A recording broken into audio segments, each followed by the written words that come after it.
CM Siddaramaiah ಪ್ರತಿನಿಧಿಸುವಂತ ಕ್ಷೇತ್ರದಲ್ಲೇ ಶಿಕ್ಷಕರಿಲ್ಲ. ವರಡ ಕ್ಷೇತ್ರದ ಕೊಣನೂರು ಗ್ರಾಮದಲ್ಲಿ ಶಿಕ್ಷಕರಿಲ್ಲದೆ ಪರದಾಡುವಂತ ಪರಿಸ್ಥಿತಿ ಉದ್ಭವ ಆಗಿದೆ. ನೂರಾರು ವಿದ್ಯಾರ್ಥಿಗಳಿದ್ರೂ ಕೂಡ ಶಾಲೆಗಿಲ್ಲ ಅಗತ್ಯ ಶಿಕ್ಷಕರು.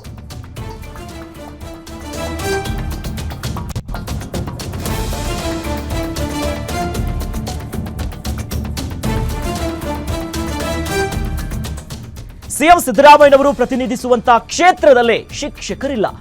ವರಡ ಕ್ಷೇತ್ರದ ಕೋಣನೂರು ಗ್ರಾಮದಲ್ಲಿ ಶಿಕ್ಷಕರಿಲ್ಲದೆ ನೂರಾರು ವಿದ್ಯಾರ್ಥಿಗಳು ಈಗ ಪರದಾಡ್ತಿದ್ದಾರೆ. ಅಗತ್ಯ ಶಿಕ್ಷಕರಿಲ್ಲ.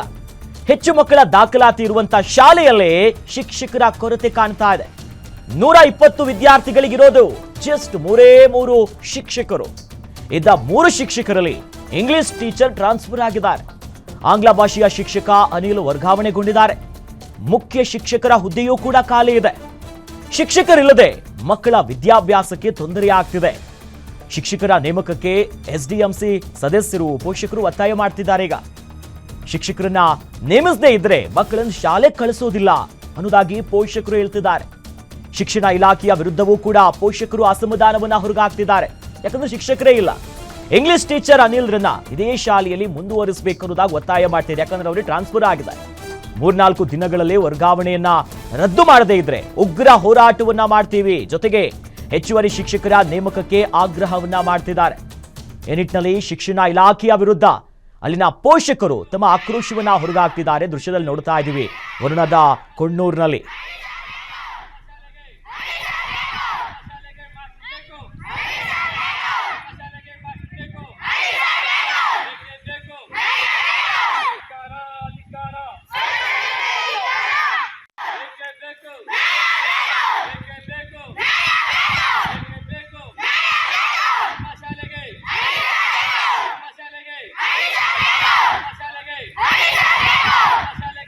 ಸರ್ಕಾರ ಹೇಳ್ತದೆ ಒಂದು ಕಡೆ ಸರ್ಕಾರಿ ಶಾಲೆಗೆ ಸೇರಿಸ್ಬೇಕು, ಸರ್ಕಾರಿ ಶಾಲೆಗಳನ್ನ ಉನ್ನತ ಸ್ಥಾನ ತಗೊಂಡು ಹೋಗ್ಬೇಕು ಅಂತ ಹೇಳ್ತದೆ. ಆದರೆ ಸರ್ಕಾರದಾಗಿರ್ತಕ್ಕಂಥ ಒಂದು ಕೆಲವು ಕಾನೂನು ಚೌಕಟ್ಟನ್ನ ಚೇಂಜ್ ಮಾಡಬೇಕಾಗ್ತದೆ. ಕಾನೂನು ಏನು ಅಂತಂದರೆ ಅತಿಥಿ ಶಿಕ್ಷಕರನ್ನ ಹಾಕೋದು, ಏಕಾಏಕಿ ವರ್ಗಾವಣೆ ಮಾಡೋದು ಮತ್ತು ಮಾರ್ಕ್ಸ್ಗಳನ್ನ ತೆಗೆದಾಕಂಥದ್ದು ಮತ್ತು ಹೆಚ್ಚುವರಿಯಾಗಿ ಆಗ್ಬೇಕಾಗಿರ್ತಕ್ಕಂಥದ್ದು ಈ ಸಮಸ್ಯೆಗಳೇನಾಗ್ತದೆ ಮಕ್ಕಳಿಗೆ ತುಂಬ ಒಂದು ಶಿಕ್ಷಣ ಇಲಾಖೆಗೆ ಕಂಡು ಬರ್ತಕ್ಕಂಥ ಒಂದು ನ್ಯೂನತೆಯನ್ನು ನಾವು ಸಂದರ್ಭದಲ್ಲಿ ನಾನು ಅದನ್ನು ಖಂಡಿಸೋಕೆ ಇಷ್ಟಪಡ್ತೀವಿ. ಯಾಕಂದರೆ ಸರ್ಕಾರಿ ಶಾಲೆ ಅಂದರೆ ಒಂದು ಒಳ್ಳೆಯ ಇದಿದೆ, ಸ್ಥಾನ ಇದೆ. ಎಲ್ಲ ಸರ್ಕಾರಿ ಶಾಲೆಗೆ ಮಕ್ಕಳು ವಾಪಸ್ಸು ಬರ್ತಕ್ಕಂಥದ್ದು ನಾವು ಕಂಡು ಬರ್ತಾ ಇದೆ. ಈಗ ಎಲ್ಲ ಸರ್ಕಾರಿ ಶಾಲೆಗಳಿಗೆ ವಾಪಸ್ಸು ಮಕ್ಕಳು ಸೇರಿಸ್ತಕ್ಕಂಥದ್ದು ಬರ್ತದೆ. ಈ ಸಂದರ್ಭದಲ್ಲಿ ಶಿಕ್ಷಣ ಇಲಾಖೆ ನಮ್ಮ ಅನಿಲ್ ಸರ್ ಟ್ರಾನ್ಸ್ಫರ್ ಆಗಿದ್ದಾರೆ. ಅವ್ರನ್ನ ಟ್ರಾನ್ಸ್ಫರ್ ಮಾಡಬೇಡಿ, ಯಾಕಂದರೆ ಅವ್ರು ಇಂಗ್ಲೀಷನ್ನ ತುಂಬ ಚೆನ್ನಾಗಿ ಪಾಠ ಮಾಡ್ತಾರೆ. ಅವರು ಟ್ರಾನ್ಸ್ಫರ್ ಆಗಿಬಿಟ್ರೆ ನಮಗೆ ಇಂಗ್ಲೀಷ್ ಪಾಠ ಮಾಡೋರು ಯಾರು? ಮತ್ತು ನಮ್ಗೆ ಇಂಗ್ಲೀಷೇ ಬರ್ತಾ ಇರಲಿಲ್ಲ. ಅವ್ರು ಬಂದು ಇಂಗ್ಲೀಷನ್ನೆಲ್ಲ ಪಾಠ ಮಾಡಿ ಮತ್ತು ಇಂಗ್ಲೀಷ್ ಮಾತಾಡುವುದು ಹೇಗೆ ಅಂತ ಕಲಿಸಿ, ಸೌಂಡ್ಸ್ ಕಲಿಸಿ ಎಲ್ಲನೂ ನಮಗೆ ಪಾಠ ಮಾಡಿ ಈ ಥರ ಅಂತ ಕಲಿಸಿದ್ದಾರೆ. ಅವ್ರನ್ನ ಟ್ರಾನ್ಸ್ಫರ್ ಮಾಡಿದ್ರೆ ನಮಗೆ ತುಂಬ ತೊಂದರೆ ಆಗ್ತಾಯಿದೆ. ಸೊ ನೀವು ಅವ್ರನ್ನ ಟ್ರಾನ್ಸ್ಫರ್ ಮಾಡಬೇಡಿ ಅಂತ ಕೇಳ್ಕೊಳ್ತಾ ಇದ್ದೀನಿ. ಈ ಬಗ್ಗೆ ಹೆಚ್ಚಿನ ಡೀಟೇಲ್ಸ್ ನೀಡ್ತಾರೆ ನಮ್ಮ ಮೈಸೂರಿನ ಪ್ರತಿನಿಧಿ ಸುರೇಶ್, ಯಾವಾಗಿಂದ ಈತ ಸಮಸ್ಯೆ ಶುರುವಾಗಿದ್ದು? ಯಾವಾಗ ಶಿಕ್ಷಕರಿಲ್ಲ, ಜೊತೆಲಿ ಎಷ್ಟು ವಿದ್ಯಾರ್ಥಿಗಳಿದ್ದಾರೆ? ಈಗ ಪೋಷಕರು ಏನು ಆಗ್ರಹಿಸ್ತಿದ್ದಾರೆ ಸುರೇಶ್? ಅಖಿಲೇಶ್, 120ಕ್ಕೂ ಹೆಚ್ಚು ವಿದ್ಯಾರ್ಥಿಗಳು ಈ ಕೊಣನೂರು ಶಾಲೆಯಲ್ಲಿ ಇದ್ದಾರೆ. ಅಂದ್ರೆ ಮೈಸೂರು ಜಿಲ್ಲೆಯ ವರ್ಣ ವಿಧಾನಸಭಾ ಕ್ಷೇತ್ರ ವ್ಯಾಪ್ತಿಯ ಶಾಲೆ ಇದು. ಸಿಎಂ ತವರು ಕ್ಷೇತ್ರದ ಶಾಲೆ. ಸರ್ಕಾರಿ ಶಾಲೆಯಲ್ಲಿ ಗುಣಮಟ್ಟದ ಶಿಕ್ಷಣ ಸರಿ ಇಲ್ಲ, ಸರ್ಕಾರಿ ಶಾಲೆಗೆ ಸೇರಿಸಬಾರ್ದು ಅಂತೇಳಿ ಕೆಲ ಪೋಷಕರು ಖಾಸಗಿ ಶಾಲೆಯ ಮುಖ ಮಾಡಿರುವಂತದ್ದು. ಆದ್ರೆ ಇದರ ನಡುವೆ ಸರ್ಕಾರಿ ಶಾಲೆಗೆ ಹೆಚ್ಚು ಮಕ್ಕಳನ್ನ ಇಲ್ಲಿ ಸೇರಿಸಿದ್ದಾರೆ. ಆದ್ರೆ ಸರ್ಕಾರ ಮತ್ತೆ ಸಂಬಂಧಿಸಿದಂತಹ ಶಿಕ್ಷಣ ಇಲಾಖೆ ಇಲ್ಲಿಗೆ ಶಿಕ್ಷಕರನ್ನ ನಿಯುಕ್ತಿಗೊಳಿಸುವ ವಿಚಾರದಲ್ಲಿ ತಾರತಮ್ಯ ಮತ್ತೆ ಹಿಂದೇಟನ್ನ ಆಗ್ತಿರೋದು ಇಲ್ಲಿನ ಮಕ್ಕಳ ಭವಿಷ್ಯಕ್ಕೆ ಹೊಡೆತ ಬಿದ್ದಂತಾಗಿದೆ. ಅಂದ್ರೆ 120ಕ್ಕೂ ಹೆಚ್ಚು ಮಕ್ಕಳಿರುವಂತಹ ಶಾಲೆಗೆ ಕೇವಲ 3 ಶಿಕ್ಷಕರಿದ್ದಾರೆ.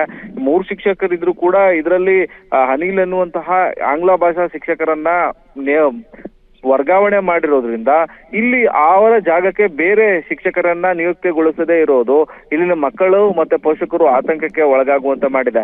ಯಾಕಂದ್ರೆ ಇರುವಂತಹ 3 ಶಿಕ್ಷಕರಲ್ಲಿ ಓರ್ವ ಶಿಕ್ಷಕ ವರ್ಗಾವಣೆ ಆದ್ರೆ ಇನ್ನುಳಿಯೋದೇ 2 ಶಿಕ್ಷಕರು. ಅದರಲ್ಲಿ ಆಂಗ್ಲ ಭಾಷಾ ಶಿಕ್ಷಕರೇ ವರ್ಗಾವಣೆ ಆದಂತ ಸಂದರ್ಭದಲ್ಲಿ ಮಕ್ಕಳ ಕಲಿಕೆಯ ಮೇಲೆ ಪರಿಣಾಮ ಬೀಳುತ್ತೆ. ಹೀಗಾಗಿ ಯಾವುದೇ ಕಾರಣಕ್ಕೂ ಕೂಡ ಈ ಶಿಕ್ಷಕರನ್ನ ವರ್ಗಾವಣೆಯನ್ನ ಮಾಡಬಾರ್ದು. ಜೊತೆಗೆ ಹೆಚ್ಚಿನ ಶಿಕ್ಷಕರನ್ನ ಈ ಶಾಲೆಗೆ ನೇಮಕ ಮಾಡುವ ಮೂಲಕ ಸರ್ಕಾರಿ ಶಾಲೆಯಲ್ಲಿ ಕಲಿಯುವಂತಹ ಮಕ್ಕಳಿಗೆ ಈ ಶಿಕ್ಷಣ ಇಲಾಖೆ ಬೆನ್ನೆಲುಬಾಗಿ ನಿಂತ್ಕೋಬೇಕು ಅನ್ನೋ ಒತ್ತಾಯ ಅಲ್ಲಿನ SDMC ಅಧ್ಯಕ್ಷರು, ಪೋಷಕರು, ಜೊತೆಗೆ ಶಾಲಾ ಮಕ್ಕಳದ್ದು. ಹೀಗಾಗಿ ಸಂಬಂಧಿಸಿದಂತ ಇಲಾಖೆ ಈ ಶಾಲೆಗೆ ಶಿಕ್ಷಕರನ್ನ, ಹೆಚ್ಚುವರಿ ಶಿಕ್ಷಕರನ್ನ ನೇಮಿಸುವುದನ್ನ ಬಿಟ್ಟು ಇಲ್ಲಿರುವವರನ್ನೇ ವರ್ಗಾವಣೆ ಮಾಡೋದ್ರಿಂದ ಪೋಷಕರು ಜೊತೆಗೆ ಮಕ್ಕಳು ಕೂಡ ಆತಂಕಕ್ಕೆ ಒಳಗಾಗಿದ್ದಾರೆ. ಜೊತೆಗೆ ಶಾಲೆಗೆ ಸರಿಯಾಗಿ ಶಿಕ್ಷಕರನ್ನ ನಿಯುಕ್ತಿಗೊಳಿಸದ ಹೊರತು ನಾವು ಶಾಲೆಗೆ ಕರೆಯೋದಕ್ಕೆ ಬರೋದಿಲ್ಲ ಅಂತೇಳಿ ಪ್ರತಿಭಟನೆಗೂ ಕೂಡ ಮುಂದಾಗಿದ್ದಾರೆ ಶಾಲೆಯ ಮಕ್ಕಳು ಮತ್ತೆ ಪೋಷಕರು. ಹೀಗಾಗಿ ಒಂದು ಕಡೆ ಖಾಸಗೀಕರಣದಿಂದಾಗಿ, ಖಾಸಗಿ ಶಾಲೆಗಳ ಹೊಡೆತದಿಂದಾಗಿ ಸರ್ಕಾರಿ ಶಾಲೆಗಳು ಮುಚ್ಚುವಂತಹ ಸಂದರ್ಭದಲ್ಲೂ ಕೂಡ ಈ ಒಂದು ಶಾಲೆಗೆ ಅತಿ ಹೆಚ್ಚಿನ ಹಾಜರಾತಿ ಇದ್ರೂ ಕೂಡ ಯಾಕೆ ಹಾಗೆ ಸಂಪರ್ಕದಲ್ಲಿ ಈ ಬಗ್ಗೆ ಮಾತನಾಡೋದಕ್ಕೆ ಸ್ವತಃ BO ಮಹೇಶ್ ಅವರು ನಮ್ಮ ಜೊತೆ ಜಾಯ್ನ್ ಆಗ್ತಿದ್ದಾರೆ. ಸರ್ ನಮಸ್ಕಾರ. ನಮಸ್ಕಾರ ಸರ್, ಕೋಡ್ನೂರ್ನ ಶಾಲೆಯಲ್ಲಿ ಪಾಠ ಮಾಡೋದಕ್ಕೆ ಅಲ್ಲಿ ಶಿಕ್ಷಕರೇ ಇಲ್ಲ ಸರ್, ಈ ವಿಚಾರ ನಿಮ್ ಗಮನಕ್ಕೆ ಬಂದಿದೆಯಾ? ಯಾರು ಹೇಳಿದ್ರು ಶಿಕ್ಷಕರಿಲ್ಲ ಅಂತ? ಸಫಿಷಿಯಂಟ್ ಟೀಚರ್ಸ್ ಇದ್ದಾರೆ ಅಲ್ಲಿ ಸರ್. 120 ಮಕ್ಕಳಿರುವಂತ ಶಾಲೆ ಶಿಕ್ಷಕರೇ ಇಲ್ಲ. ಇರುವಂತ ಒಬ್ರು 3 ಜನ ಇದ್ದಾರೆ, ಅದ್ರಲ್ಲಿ ಒಬ್ರು ಕೂಡ ಟ್ರಾನ್ಸ್ಫರ್ ಆಗಿದ್ದಾರೆ ಅನ್ನೋ ವಿಚಾರ ಗೊತ್ತಾಗ್ತಿದೆ. ಆಗಿಲ್ವಾ ಸರ್? ಈಗ ನೀವು ಜನ ಏನೋ ಹೇಳ್ತಾರೆ ಅಂತ ನೀವು ಪ್ರಜ್ಞೆ ಇರೋರು ನೀವು ಅದನ್ನ ಪರಿಶೀಲನೆ ಮಾಡಬೇಕು. ಟ್ರಾನ್ಸ್ಫರ್ ಇನ್ನೂ ಸ್ಟಾರ್ಟೇ ಆಗಿಲ್ಲ. ಇಲಾಖೆ ಏನ್ ಮಾಡಿದೆ ಸರ್, ಅನಿಲ್ ಅನ್ನೋ ಟ್ರಾನ್ಸ್ಫರ್ ಆಗಿದಾರಾ ಇಲ್ವಾ ಸರ್? ಒಂದ್ ನಿಮಿಷ 31ಕ್ಕೆ ಮಕ್ಕಳ ಸಂಖ್ಯೆ ಏನಿದೆ ಅದ್ರ ಪ್ರಕಾರ ಹೆಚ್ಚುವರಿ ಪಟ್ಟಿ ಅಂತ ಮಾಡಿದೆ. ಅದ್ರ ಬಗ್ಗೆ ಏನು ತೀರ್ಮಾನ ಮಾಡೇ ಇಲ್ಲ ಇನ್ನ. ಅವರು ಮುಂಚಿತವಾಗಿ ಸುಮ್ಮನೆ ಇಲ್ದೇದ್ದು ಇದನ್ನ ಕ್ರಿಯೇಟ್ ಮಾಡಿದ್ರೆ ಅಷ್ಟು ಬಿಟ್ರೆ ಟೀಚರ್ಸ್ ಕೊರತೆ ಏನಿಲ್ಲ. ಅಲ್ಲಿ ಸಾಕಷ್ಟು ಟೀಚರ್ಸ್ ಇದ್ದಾರೆ, ಸಮಸ್ಯೆ ಏನೂ ಇಲ್ಲ. ಅವರ ಎಷ್ಟು ಜನ ಶಿಕ್ಷಕರಿದ್ದಾರೆ ಸರ್ ಶಾಲೆಯಲ್ಲಿ? ಅಲ್ಲ ಕೇಳಿ, ಅವ್ರ ಆತಂಕ ಏನು ಅಂದ್ರೆ ಹೆಚ್ಚುವರಿ ಆದ್ರೆ ನಮ್ ಬೇರೆ ಕಡೆ ಟ್ರಾನ್ಸ್ಫರ್ ಮಾಡ್ತಾರೆ ಅನ್ನೋ ಆತಂಕ ಟೀಚರ್ಸ್ ಅಲ್ಲಿ ಇದೆ. ಅಷ್ಟು ಅಲ್ಲ ಸರ್, ಈಗ ಎಷ್ಟು ಜನ ಶಿಕ್ಷಕರಿದ್ದಾರೆ ಸರ್ ಪಾಠ ಮಾಡೋರ ಶಾಲೆಯಲ್ಲಿ? ಅಲ್ಲಿ 4 ಜನ ಮತ್ತೆ ಒಂದು ಗೆಸ್ಟ್ 5 ಜನ ಟೀಚರ್ಸ್ ಇದ್ದಾರೆ ಒಟ್ಟಲ್ಲಿ. ಓಕೆ ಸರ್, ಹಾಗಾದ್ರೆ ಅಲ್ಲಿನ ಗ್ರಾಮಸ್ಥರು ಅಲ್ಲಿರೋರು 3 ಜನ ಮಾತ್ರ ಅಂತಿದ್ದಾರೆ, ನಿಮ್ ಗಮನಕ್ಕಿಲ್ವಾ ಸರ್? ಇಲ್ಲ 3 ಜನ. ಅವ್ರ ಸಮಸ್ಯೆ ಏನು ಅಂದ್ರೆ ಹೆಚ್ಚುವರಿ ಪಟ್ಟಿಲಿ ಒಬ್ಬ ಹೆಸರು ಬಂದಿದೆ. ಹೆಚ್ಚುವರಿ ಪಟ್ಟಿ ಅಂತ ಇಲಾಖೆ ಮಾಡಿದೆ ಈಗ ಇಡೀ ಸ್ಟೇಟ್ ಅಲ್ಲಿ. ಡಿಸೆಂಬರ್ಲಿ ಮಕ್ಕಳ ಸಂಖ್ಯೆ ಏನಿತ್ತು ಆ ಆಧಾರದ ಮೇಲೆ ಆ ರೇಷಿಯೋ ಪ್ರಕಾರ ಹೆಚ್ಚುವರಿ ಅಂತ ಗುರುತಿಸಿದ್ದಾರೆ. ಅದ್ರ ಬಗ್ಗೆ ಯಾವುದೇ ತೀರ್ಮಾನ ಇನ್ನೂ ಆಗಿಲ್ಲ. ಆ ಆತಂಕದಲ್ಲಿ ನಮ್ಗೆ ಹೆಚ್ಚುವರಿ ಬಂದಿದೆ ಅಂತ ಹೇಳಿ ಅವರು ಆತರ ಇದು ಮಾಡಿದ್ರೆ. ಅಷ್ಟು ಬಿಟ್ಟರೆ ಬೇರೆ ಏನು ಸಮಸ್ಯೆ ಇಲ್ಲ ಅಲ್ಲಿ. ಹಾಗಾದ್ರೆ ಸರ್ಕಾರಿ ಶಾಲೆಯಲ್ಲಿ ಎಷ್ಟು ವಿದ್ಯಾರ್ಥಿಗಳಿಗೆ ಯಾವ ಶಿಕ್ಷಕರು ಇರಬೇಕು, ಎಷ್ಟಿರಬೇಕು ಅಂತ? 120 ಇದ್ದಾರಂತೆ. ಹಾಗಾದ್ರೆ ಶಿಕ್ಷಕರು ಇರಬೇಕು? ಅಲ್ಲ, ಸಬ್ಸೆಂಟ್ ಇದಾರೆ ಅಲ್ಲಿ 4 ಜನ ಟೀಚರ್ಸ್ ಸಾಕು. 4 ಜನ ಟೀಚರ್ಸ್ ಆಲ್ರೆಡಿ ಇದಾರೆ ಈಗ ಅಲ್ಲಿ. ಹಾಗಾದ್ರೆ ಈಗ ಟ್ರಾನ್ಸ್ಫರ್ ಆಗಿರೋದೇನು? ಹಾಗಾದ್ರೆ ಗ್ರಾಮಸ್ಥರು ಮತ್ತು ಮಕ್ಕಳಿಗೆ ಆರೋಪ ಮಾಡ್ತಿರೋದು ಯಾಕೆ, ಪ್ರತಿಭಟನೆ ಮಾಡ್ತಿರೋದು ಯಾಕಂತ?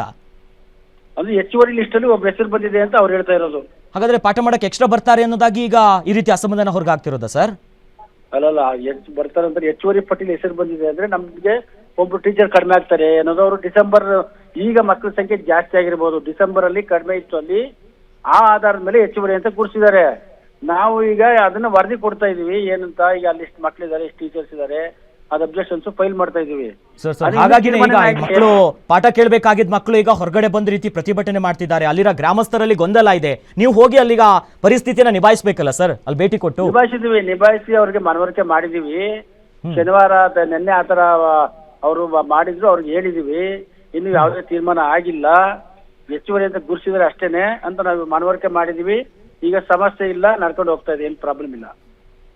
ಎಸ್, ಧನ್ಯವಾದಗಳು ಸರ್ ಇಷ್ಟೊತ್ತು ಗ್ಯಾರಂಟಿ ನ್ಯೂಸ್ ಜೊತೆ ಮಾತನಾಡಿದ್ದಕ್ಕೆ. ಗ್ಯಾರಂಟಿ ನ್ಯೂಸ್ ಕೂಡ ಈ ಬಗ್ಗೆ ಫಾಲೋ ಅಪ್ ಮಾಡುತ್ತೆ. ನೋಡೋಣ ಏನೆಲ್ಲ ಬದಲಾವಣೆ ಆಗುತ್ತೆ, ಬೆಳವಣಿಗೆ ಆಗುತ್ತೆ ಅಂತ.